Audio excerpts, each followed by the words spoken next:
Corona के लगातार बढ़ते केसेस के बीच अब स्कूलों को खोलने की तैयारियां शुरू हो गई हैं। स्कूल कैसे खोले जाएं और इस दौरान क्या क्या सावधानी बरतनी होगी, इसे लेकर एनसीईआरटी ने केंद्र सरकार को गाइडलाइंस का ड्राफ्ट सौंप दिया है।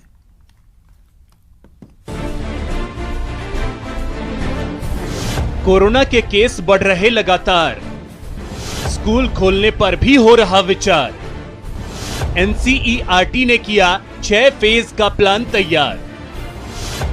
Odd even formula, roll number होगा आधार। लेकिन सबसे बड़ा सवाल, क्या हम पूरी तरह हैं तैयार?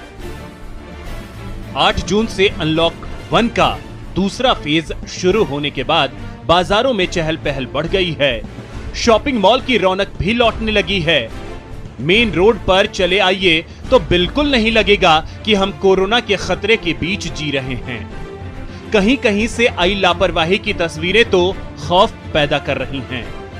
कोरोना केस के आंकड़ों पर नजर डालें तो अब देश भर में रोज 10,000 के करीब केस बढ़ रहे हैं। कम्युनिटी स्प्रेड की आशंका भी जताई जाने लगी है। लेकिन इन सब के बीच अब सरकार ने स्कूलों को खोलने की तैयारियां भी शुरू कर दी हैं और इसके लिए एनसीईआरटी ने 6 फेज वाले प्लान का ड्राफ्ट भी केंद्र सरकार को सौंप दिया है। इस ड्राफ्ट में 6 चरणों में स्कूल खोलने के साथ साथ तमाम गाइडलाइंस भी हैं जिसका पालन बेहद जरूरी बताया गया है।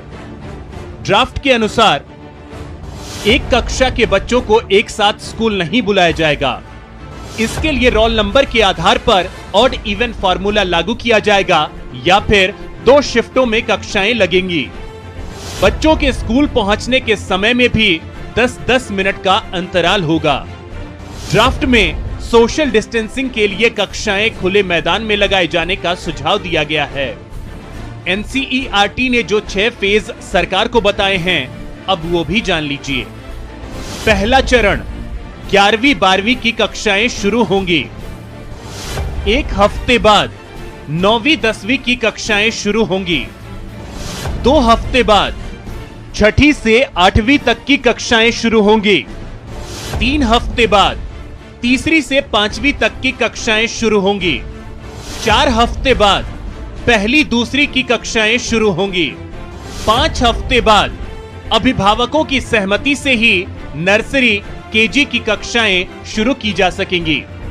इसके अलावा भी ड्राफ्ट में कई जरूरी गाइडलाइंस पालन करने की सलाह दी गई है, जिसके अनुसार बच्चों के बीच 6 फीट की दूरी होनी चाहिए। क्लासरूम में 30 या 35 बच्चे ही बिठाए जाएं। क्लासरूम में एसी नहीं चलेंगे, दरवाजे खिड़कियां खुली रहेंगी। डेस्क पर नाम लिखा होगा ताकि बच्चे रोज एक ही जगह बैठ सकें। हर 15 दिन में बच्चे की प्रोग्रेस पर अभिभावकों से बात करनी होगी। प्रबंधन सुनिश्चित करेगा कि कमरे रोज सैनिटाइज हो रहे हैं। मॉर्निंग असेंबली और वार्षिकोत्सव जैसे आयोजन नहीं होंगे। स्कूल के बाहर किसी भी तरह के खाने पीने के स्टॉल नहीं लगेंगे। स्टाफ और छात्रों के प्रवेश करने से पहले स्क्रीनिंग अनिवार्य होगी। बच्चे कॉपी, पेन, पेंसिल, खाना शेयर नहीं कर सकेंगे। हर बच्चे के लिए मास्क जरूरी होगा। कहने सुनने में तो एनसीईआरटी का ये गाइडलाइंस ड्राफ्ट बेहतरीन लग रहा है, लेकिन तब बड़ा सवाल यह है कि जहां बड़े और समझदार लोग सोशल डिस्टेंसिंग के गाइडलाइंस की अनदेखी कर रहे हैं, वहां छात्र इन गाइडलाइंस को कितना समझ पाएंगे?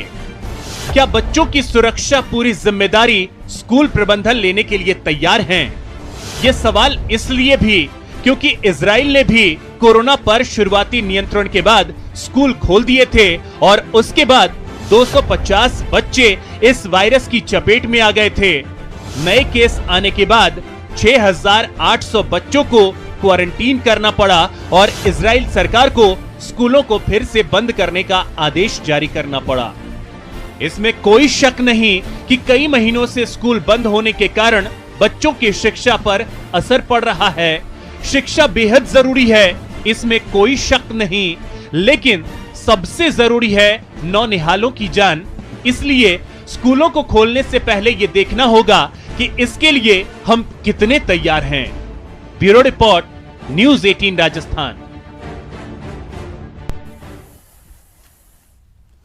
फिलहाल इतना ही। नमस्कार।